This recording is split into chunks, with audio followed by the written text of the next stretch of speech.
General Torias Cavite Philippines OBBF Toyo Taiheiyo Bantamweight Champion Kenneth Lavaboy Lava.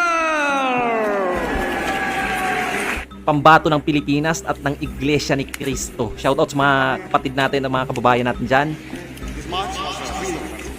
Veterano yung kalaban, gatekeeper ng Bantamweight Division. Marami ng tinalo din to na Pinoy. And Lluvia, of course, kalawang Manny Pacquiao, di ba? May bahid na Pacquiao yung style nito. Future world champion natin at tinitingala, tinitignan at sinusundan bilang maging susunod na kampiyon ng Pilipinas. Okay, first round tayo mga kababayan.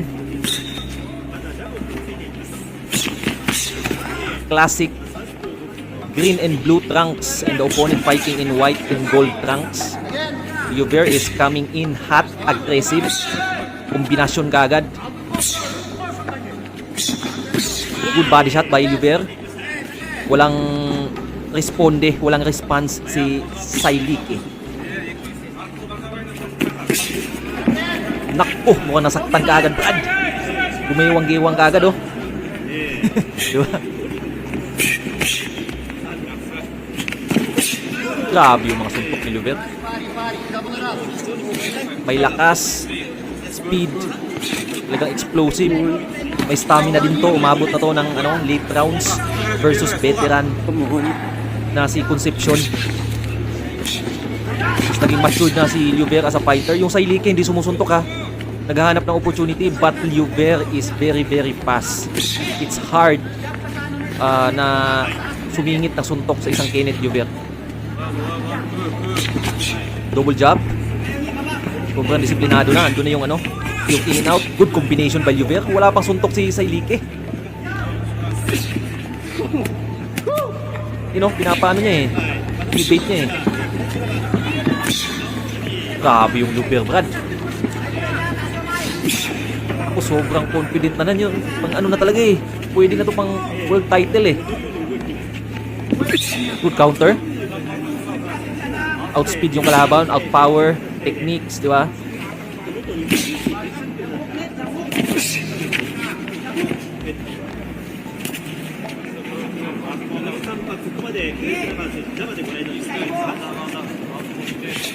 Ganda na ng forma ni Kenneth Lluvia.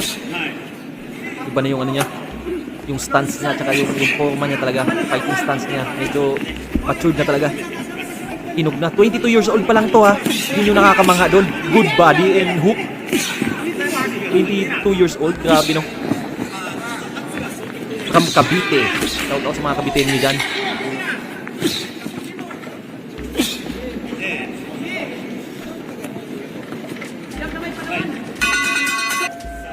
Naku, malaki kutob ko. Mukhang tatapusin to dito. Feeling ko talaga ready na si Kenneth Lluvia sa isang world title shot. Or kahit sa man lang, top 10 man lang ng Bantamweight Division. Sana mabigyan next year, 2026. Malaking taon yan para kay Kenneth Lluvia. And tamang-tama, Japanese yung promoter niya, Brad. Japanese yung naghahari dyan sa Bantamweight Division. Ang daming pwedeng ipalapa sa kanya dyan, itapat. Na Japanese na magaling din. Good body shot.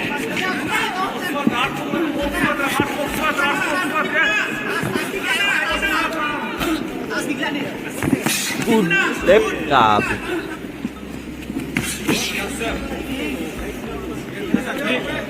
Parang mas nag-improve nga talaga si Lluvia nung pumasok na si Alex Ariza sa team nila.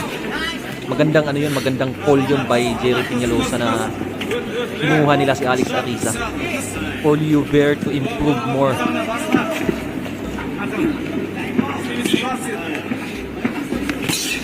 Good right.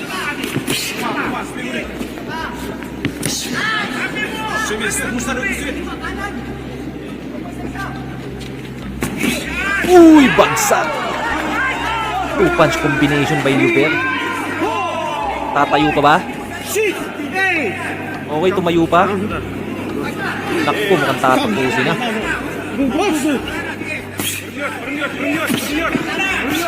Mahaba pa yung time, ha? Pagsaklit. Wala na, Brad. 8, 9, Kaya. 10. Grabe yung Kenneth Lluvia. Second round.